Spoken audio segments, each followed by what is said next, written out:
poor leader atau pemimpin yang buruk.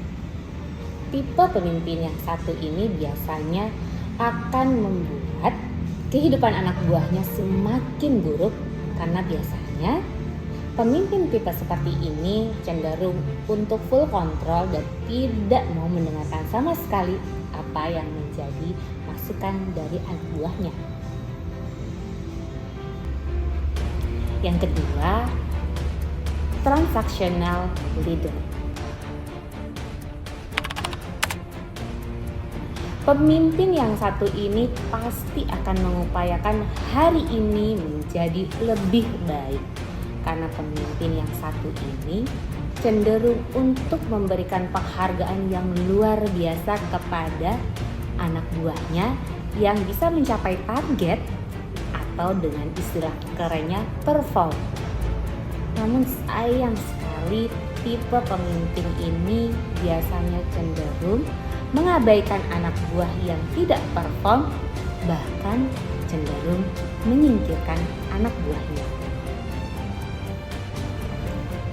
Tipe pemimpin yang ketiga adalah transformational leader. Pemimpin yang berupaya untuk membuat hari ini dan membuat masa depan yang lebih baik untuk organisasi dan company. Nah, pemimpin transformational ini yang akan kita bahas lebih lanjut dalam episode kali ini.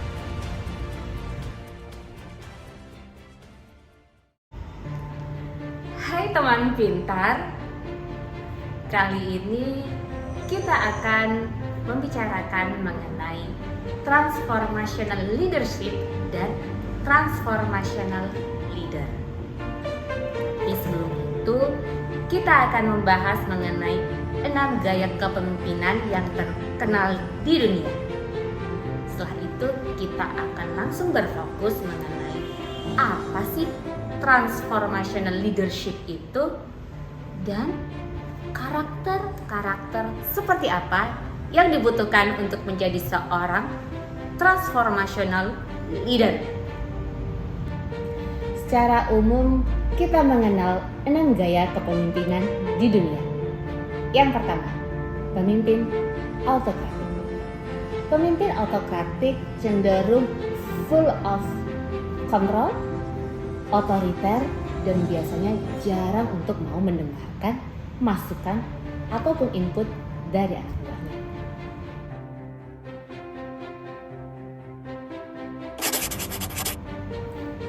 Dua, pemimpin karismatik. Gaya kepemimpinan karismatik ini biasanya cenderung bergantung pada persona setiap individu atau karakter kepribadian dari setiap orang. Jadi, pemimpin jenis karismatik ini biasanya dikultuskan. Gaya kepemimpinan yang ketiga adalah servant leader. Servant, dari namanya aja ini sudah terdengar sebagai pemimpin yang melayani, yaitu pemimpin yang selalu berusaha untuk mendengarkan apa yang menjadi masukan dari anak buahnya. Bahkan untuk mengambil keputusan, pemimpin dengan gaya kepemimpinan seperti ini cenderung untuk mengambil keputusan bersama atau yang dikenal dengan collective decision. Keempat, transactional leader. Seperti disebutkan di awal bahwa pemimpin tipe seperti ini cenderung memberikan banyak sekali penghargaan kepada karyawannya yang berprestasi atau karyawan yang bisa memenuhi target dari organisasi atau perusahaan. Namun sayangnya untuk karyawan yang tidak bisa memenuhi target biasanya cenderung diabaikan atau lebih parahnya cenderung untuk cepat diganti dengan meng-hire orang baru.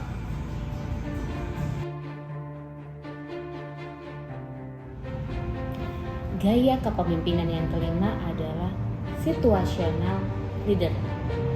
Pemimpin tipe seperti ini biasanya tidak mempunyai ciri khas atau karakter. Tapi pemimpin dengan tipe seperti ini biasanya melihat dahulu siapa sih anak buah yang dipimpin atau timnya kondisinya seperti apa. Setelah dia tahu dan membaca situasi, maka si pemimpin ini akan menentukan gaya kepemimpinan apa yang akan digunakan.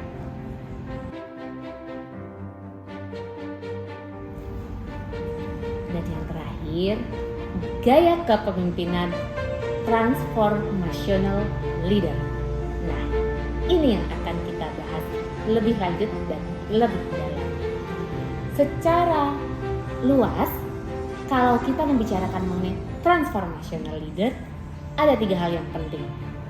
Yang pertama adalah seorang pemimpin yang disebut sebagai transformational leader adalah harus bisa push atau mendorong anak buahnya. Create, dia bisa menciptakan sesuatu.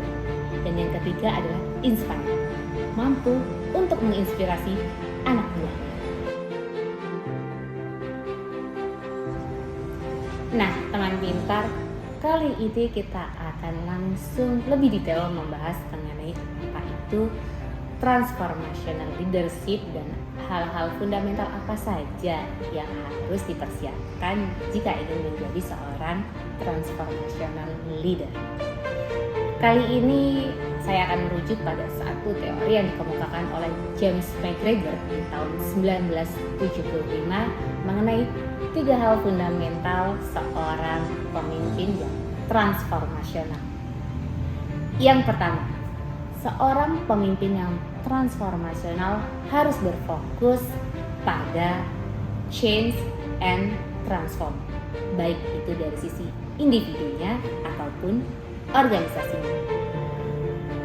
Yang kedua, pemimpin transformasional itu harus concern bagaimana terus memotivasi, kemudian fokus pada ethics, terus kemudian mengembangkan pada moralitas, dan juga fokus terhadap tujuan jangka panjang, baik dari sisi organisasi dan kembali lagi individunya.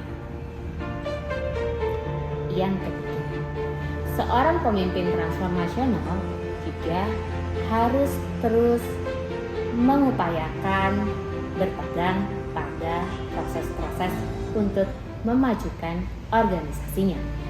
Apa saja sih yang bisa dilakukan oleh seorang pemimpin transformasional untuk terus memajukan organisasinya? Yang pertama, seorang pemimpin transformasional harus terus memotivasi setiap individu di dalam organisasinya. Yang kedua, berusaha untuk memperlakukan semua anak buahnya sebagai human being. Dan yang ketiga, jangan lupa untuk terus menginspirasi.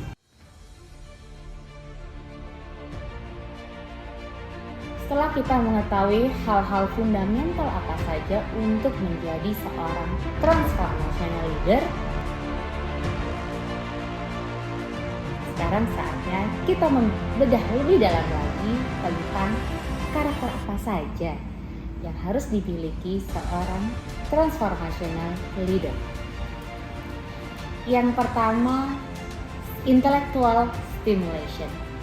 Artinya seorang pemimpin harus bisa menginspirasi followersnya untuk terus berinovasi, untuk terus berkreatif, dan juga untuk selalu mempertajam idenya untuk kemajuan organisasinya.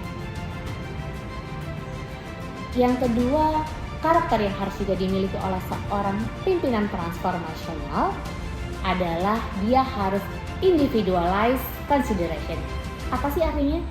Bahwa setiap pemimpin atau leader dia harus bisa menjadi mentor untuk setiap anak buahnya dan bisa memberikan reward yang pantas untuk anak buahnya, namun tidak menghukum kepada anak buah yang belum bisa mencapai target atau yang dikenal dengan anak buah yang berprestasi dan perform.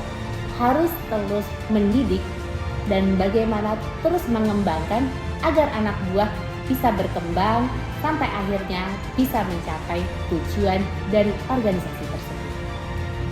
Yang ketiga adalah idealized influence.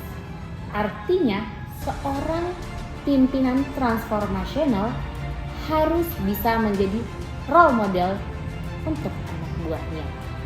Seorang pemimpin transformasional harus bisa menunjukkan good quality dan juga harus terus menginspirasi timnya.